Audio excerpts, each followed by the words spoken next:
Hello friends, welcome back to my channel. आज हम फिर आपके लिए नए टिप्स एंड ट्रिक्स लेकर आए हैं जो आपके किचन के काम के साथ साथ घर के काम भी आसान करेंगे। साथ ही में अगर आप डेली डेली वही चीज़ों से परेशान हो गए, वही काम करके बोर हो चुके हैं, तो ये वाली नई जो ट्रिक्स है इसको ज़रूर अपनाइएगा। इससे आपका जो काम जो है वो आसान तो होगा ही, साथ ही में आप अपने लिए बहुत सारा टाइम भी निकाल पाएंगे। तो इस तरह से अगर हम कोई छोटे छोटे टिप्स एंड ट्रिक्स इस्तेमाल करते हैं तो हमारा जो काम है ना बहुत ही जल्दी हो जाता है। साथ ही में हम और भी समय निकाल पाते हैं बाकी कामों को करने के लिए। तो चलिए फ्रेंड्स, टाइम को वेस्ट किए बिना ही आज की जो टिप्स है उसको हम देख लेते हैं। तो जो हमारी पहली टिप्स है वो इस तरह से चावल को लेकर है। जब भी हम भात बनाने के लिए चावल लेते हैं तो चावल को अच्छे से साफ़ करके जब हम उसको धोने के लिए लेते हैं तो क्या करना है फ्रेंड्स, आपको थोड़ा सा गर्म पानी इसमें डाल देना है। देखिए जैसे कि मैंने इसमें गर्म पानी डाल दिया है। अब हम क्या करेंगे, जो चावल है इसको 5 मिनट के लिए ऐसे ही छोड़ देंगे। उससे क्या होगा कि इसके अंदर जितनी भी गंदगी है वो निकल जाएगी और आपको बिना मेहनत किए ही आप चावल को आसानी से धोकर सफ़ेद सफ़ेद खिले खिले चावल बना सकते हैं। तो देखिए मैंने इसमें पानी डाल के इसको छोड़ दिया 5 मिनट के लिए। उसके बाद बिना मेहनत किए ही इसमें देखिएगा कितना सारा इसमें से गंदगी निकल चुका है चावल में से। अब हम क्या करेंगे कि चावल को थोड़ा सा ठंडा पानी डालकर इसको अच्छे से एक बार धो लेंगे ताकि इसके ऊपर का जो पानी है वो सब निकल जाए। और फ्रेंड्स, आपको जो पानी है ना इसको फेंकना बिल्कुल भी नहीं है। आप क्या कीजिएगा, ये जो पानी है इससे आप अपने स्किन को क्लीन कर सकते हैं या फिर अपने गमलों में डाल दीजिए। ये जो चावल का पानी है ये बहुत ही हेल्दी होता है, आप इसको अपने स्किन पे भी लगा सकते हैं। और अगर आपकी स्किन पे पिंपल्स वगैरह आए हैं तब तो आप ये पानी ज़रूर इस्तेमाल कीजिए, इससे ही अपने फेस को वॉश किया करिएगा। तो देखिए इस तरह से धोने के बाद हम क्या करेंगे, ये जो पानी है ना इसको हम गमले में डाल देंगे। उसके बाद आप जो चावल है उसको देखिएगा कितने अच्छे से सफ़ेद हो चुका है। आप देख सकते हैं जो चावल है अच्छे से क्लीन हो चुका है।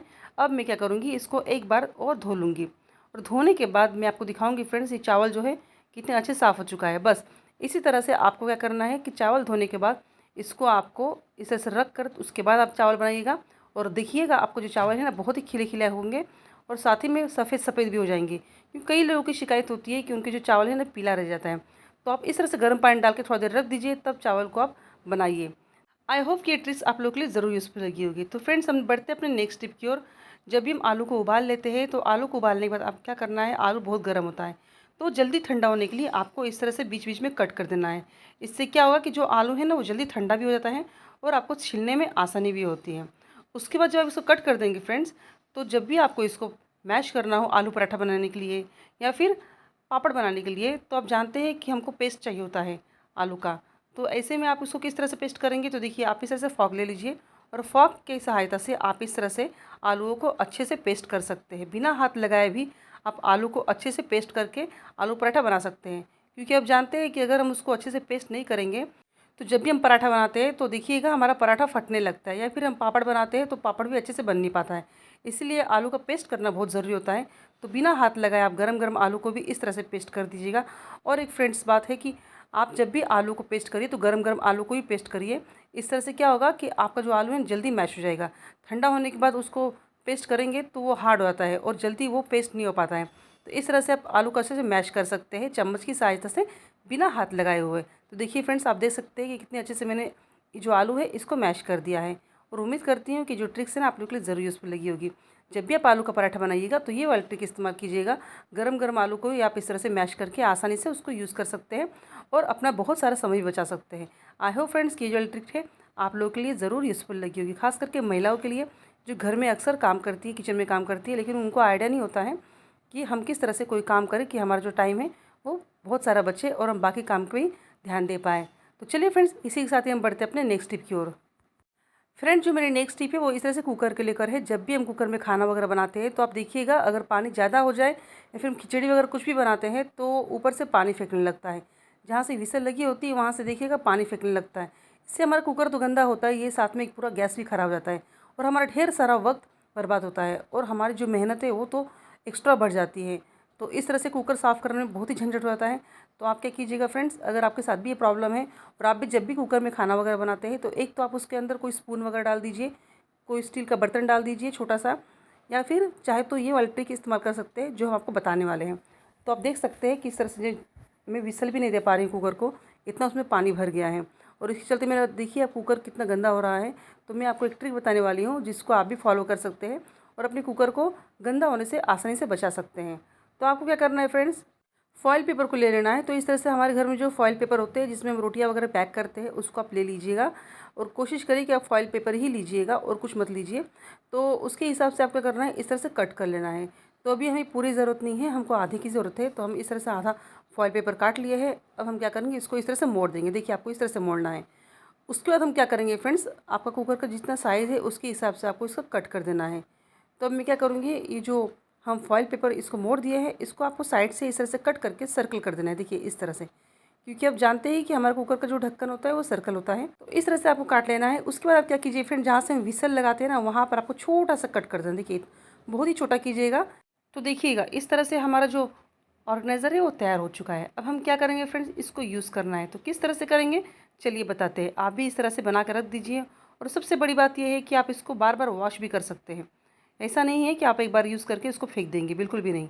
आप क्या कीजिए, हमारा जो कुकर है ना, जब भी हम खाना बनाएंगे या फिर अब जब इसमें कुछ बैठाते हैं और आपको पता है कि ऊपर से पानी छोड़ने वाला है, या फिर क्या होता है कि कभी कभी हमारा ध्यान नहीं रहता है, ऊपर से पानी वो निकल जाता है, तो इस तरह से आप एक फॉइल पेपर को लगा दीजिए और उसके बाद आप विसल लगाइए फ्रेंड्स। आपके कुकर में से जो भी पानी वगैरह निकलेगा वो कुकर के नीचे बिल्कुल भी नहीं जाएगा। जो भी है ये जो हम फॉइल लगा कर रखे हैं ना, इसके ऊपर ही रह जाएगा। तो देखिए इस तरह से आपको फॉइल का लगा देना है। और एक बात फ्रेंड्स कि आप क्या कीजिएगा, ये जो फॉइल है ना ये फ्लैट है, तो इसको आपको थोड़ा सा साइड साइड से राउंड कर देना है। देखिए मैं आपको दिखाती हूँ। जैसे कि देखिए ये जो फॉइल है ना ये भी फ्लैट है, और आप देख रहे हैं कि इसके ऊपर जो पानी गिर रहा है वो साइड से गिर रहा है। तो आपको इस तरह से राउंड करके रख देना है, ताकि जो भी पानी गिरेगा वो इस फॉइल के अंदर ही रह जाएगा, कुकर के ऊपर बिल्कुल भी नहीं गिरेगा। और इस तरह आसानी से आप अपने कुकर को ख़राब होने से बचा सकते हैं। देखिए मैं आपको विसल भी करके दिखा रही हूँ। जो भी पानी है वो ये जो फॉइल है इसके ऊपर ही रह रहा है, नीचे नहीं आ रहा है। तो इस तरह से आप अपने कुकर को ख़राब होने से बचा सकते हैं। और सबसे बड़ी बात कि जो हमें कुकर धोने का बार बार का झंझट होता है वो भी आप ख़त्म हो जाएगा।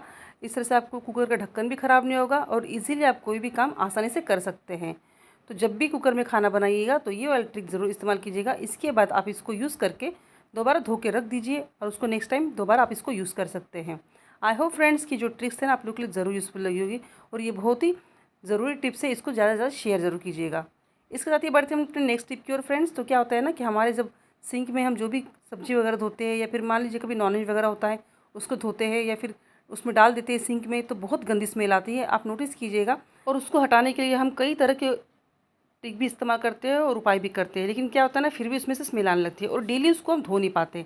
ऐसे में आप क्या कीजिएगा फ्रेंड्स, कोई भी टाल्कम पाउडर ले लीजिए और आपका जो सिंक है उसके अंदर डाल दीजिए। इससे उसके अंदर की जो भी बदबू है वो निकल जाएगी और एक सुंदर सी धीमी धीमी खुशबू आपके किचन में आएगी, खास करके सिंक में। तो जब भी आप घर में नॉनवेज बनाइए या फिर आपको लगे कि अब सिंक कभी साफ़ नहीं कर सकते हैं और आपको ज़रूरत है उसमें अच्छी स्मेल लाने की, तो आप ये वाली ट्रिक्स इस्तेमाल कीजिए। आपके घर में जो भी पाउडर है, चाहे एक्सपायरी हो चाहे अच्छी हो, उसको आप इसमें ज़रूर डाल दीजिए। खास करके रात को सोते समय थोड़ा सा पाउडर डाल दीजिए और इस तरह से पानी से बहा दीजिए। और अगर आप दिन में कोई काम कर रहे हैं तो आप चाहे तो दिन में भी डाल सकते हैं, लेकिन डालने के बाद आपको एक बात का ध्यान रखना है फ्रेंड्स कि जब वॉश बेसिन सूख जाए तो उसके बाद ही आप पाउडर डालिएगा। और अगर आपको पानी डालना है पाउडर डालने के बाद, तो दोबारा जब आप इसमें पाउडर स्प्रे करेंगे तो आप थोड़ा सा पाउडर इसमें डाल के ऐसे ही छोड़ दीजिए, तब उसके बाद पानी मत डालिएगा, ताकि इसको जो खुशबू है ना वो नीचे भी जाएगी, अंदर भी जाएगी और ऊपर भी रहेगी। तो इस तरह से आप अपने घर में जो भी सिंक में स्मेल आती है, चाहे वॉश बेसिन में आती है, तो आप उसको आसानी से हटा सकते हैं एक टाल्कम पाउडर के हेल्प से। तो आई होप फ्रेंड्स कि आज की जो ट्रिक्स थी आप लोग के लिए ज़रूर यूज़फुल लगी होगी।